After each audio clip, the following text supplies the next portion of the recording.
NID card জন্ম নিবন্ধন রাষ্ট্রীয় সম্পদ, প্রত্যেকটা জনগণের জন্য সবচেয়ে গুরুত্বপূর্ণ একটা ডকুমেন্টস।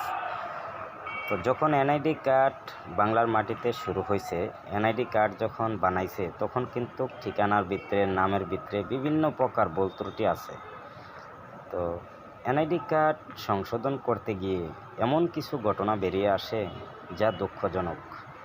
আসলে রাষ্ট্রীয় সম্পদ, প্রত্যেকটা নাগরিক এই সনদ পাওনা। তো এনআইডি কার্ড যে ভুল ত্রুটি আছে, এই ভুল ত্রুটি সংশোধন করতে গিয়ে এমনও মানুষ আছে মাসের পরে মাস জুতা ছিঁড়ছে, হাজার হাজার টাকা নির্বাচন অফিসে খরচ করছে, তারপরেও এনআইডি কার্ড পরিপূর্ণ সংশোধন করতে পারেননি। কেন? রাষ্ট্রীয় সম্পদ যদি একটা নাগরিকতা পাওনা হয়, তাইলে এনআইডি কার্ডে যা ভুল ত্রুটি আছে তাদের টাকা দিয়ে ঠিক করতে হবে কেন?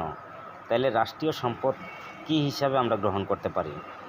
রাষ্ট্রীয় সম্পদ যদি হয়ে থাকে, আমরা রাষ্ট্রের নাগরিক হয়ে থাকি, তাইলে আমাদের কার্ড সংশোধন করতে টাকা লাগবে কেন?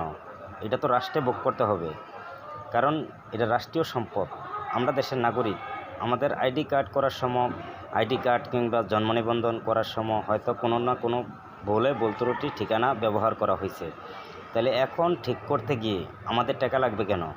তাইলে রাষ্ট্র কিসের জন্য? তাইলে রাষ্ট্রীয় সম্পদ কী করে হলো যদি আমাদের টাকা দেওয়া পরিপূর্ণ ঠিকঠাক করা লাগে?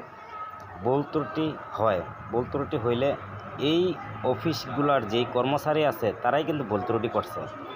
সাধারণ শ্রেণীর জনগণ যারা আছে তারা কিন্তু এই দিকও নাই ওই দিকও নাই, তারা কিন্তু ভুলটা করে নাই। তাইলে যেহেতু অফিসের লোক ভুলটা করছে, তাহলে অফিসের লোক সংশোধন করতে সমস্যা কোথায়? তাইলে জনগণ থেকে টাকা নিয়ে সংশোধন করা লাগবে কেন? এটা কেমন দেশ?